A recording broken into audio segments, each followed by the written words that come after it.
Do your pets reincarnate? Greetings, dear ones. I am Kryon of Magnetic Service. This is a subject that I have taught many times, but perhaps never in this way on this program, and I'm going to now. I want to assure you of something you may not have been aware of, how it works, and the way Spirit sees it. Dear ones, questions have been asked about what has souls, what does not have souls, what is a soul. These are questions that you do not have to know fully to appreciate the fact that perhaps it's not what you think.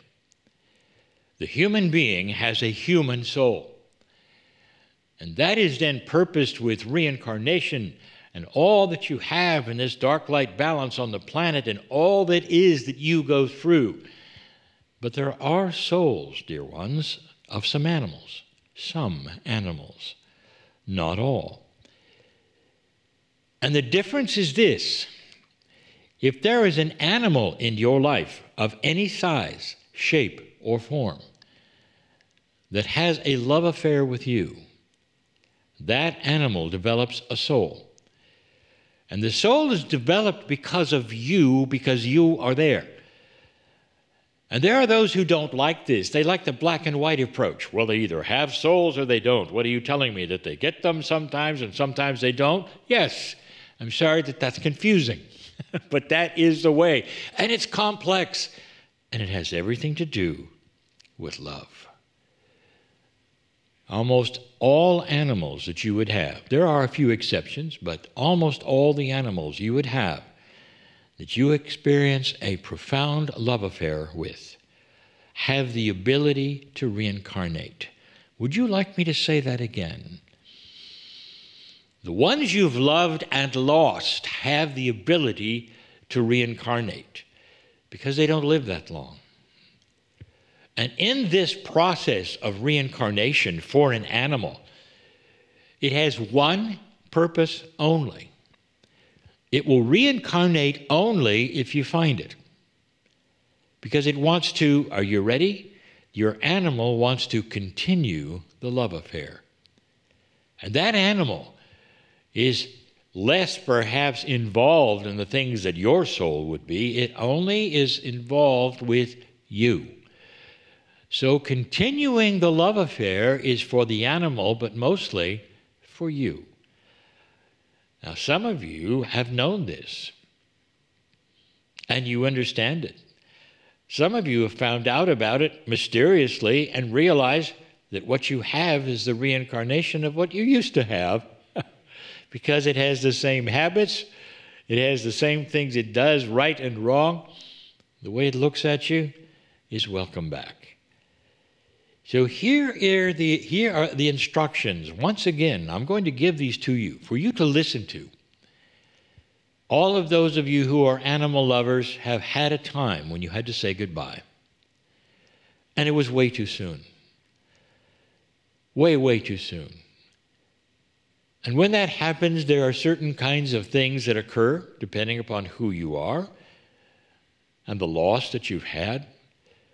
And one of those things is you'll say, I don't want another one. I don't want another animal because I will miss this one too much, or it's an insult to the last one, or it's going to be too hard when I lose the next one. All of these excuses you can wipe away, because I'm going to tell you something. That animal is available again. Now here is the point. The linear human being is going to go look for the same breed, the same kind of animal, the same color, and they're going to go looking for what they had. This is the linearity of the human being's consciousness. I'm going to give you something that you need to hear. This animal who reincarnates knows what you like, knows you very, very well, especially at the soul level, and it's going to present itself where you can find it. And so depending upon where you got that first animal, perhaps at a rescue place, or perhaps at a breeder, or perhaps on the street, wherever that was you got the first one, look again, because that's where it's going to be again, because it knows your patterns. This animal knows where you're going to look before it even comes back. And there are many, many questions that might be asked. For instance, what happens if my animal reincarnates and I don't find it? You worry too much. If you don't find that same animal, you will find another one who loves you just as much, and that other one that you didn't find will go on to a family who loves it. So there's no penalty of either one. I'm just telling you that your specific animal, the love, the soul, is available for you to find. And if you start looking, you'll find it. You will. Because it will make itself available to places that you look.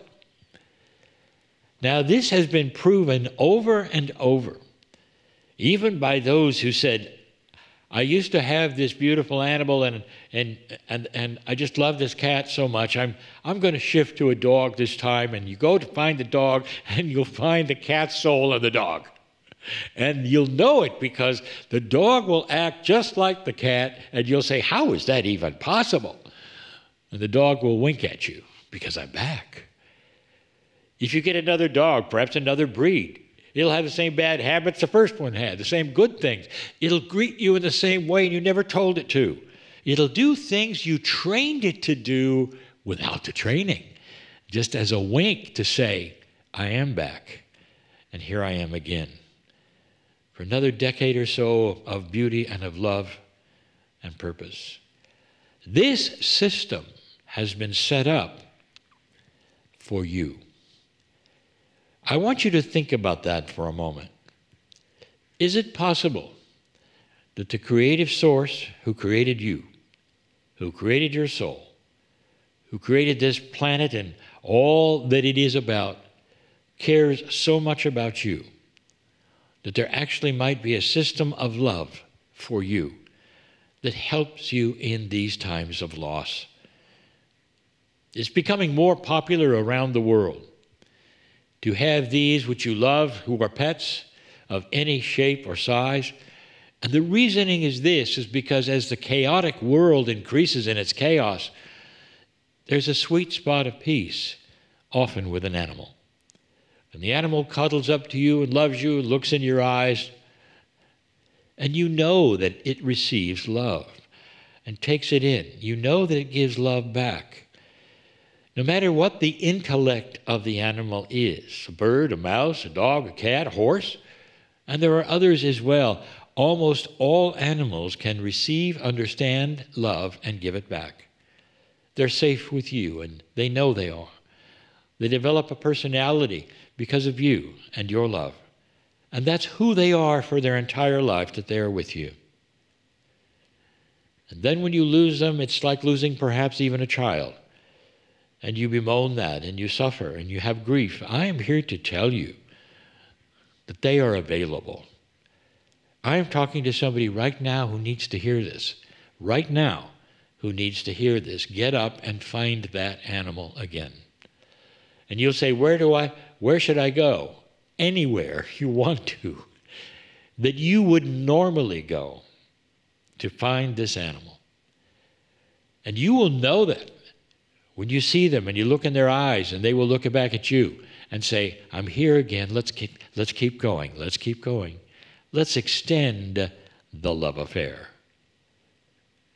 This is very real, dear ones, and I'm giving it to you at this time of year as a gift for you to understand and for you to know that the grief that you might have right now can be so cured, you might say, made so much better and voided, not just with another animal, not even just with another animal that will eventually love you, but the same one, the same soul. And then there are those who will ask, well, again, which of those animals have souls? And the answer is all of them who you fell in love with or fell in love with you. All of them. Love created their soul. Get used to it. This is something the human being can do. This is the power of the human consciousness itself to affect an animal to the degree that it can reincarnate, that it can experience love and knows who you are. Some of you will nod and say, somehow this actually makes sense. that I would be able to infuse and embed into an animal so much love that it would create that which is a soul, not the kind of a human soul, an animal soul, could then go on beyond the veil and come right back and be in a place where I could find it. I hope this is solace to you. Those of you especially who have suffered over the loss of an animal you think is perhaps one of a kind. Not necessarily. The soul wants to continue the love affair. I want you to take this in, perhaps as a gift, and remember this when the time is right. What I said today is true, is real for all of you. Bless those of you who share your love with Gaia through an animal and has created their soul, and they love you. And so it is. If you enjoyed this channeling, you might also enjoy the weekly program It Came From, Wednesdays with Kryon, a heartfelt 90-minute program with more of what you've just experienced. Why not join us?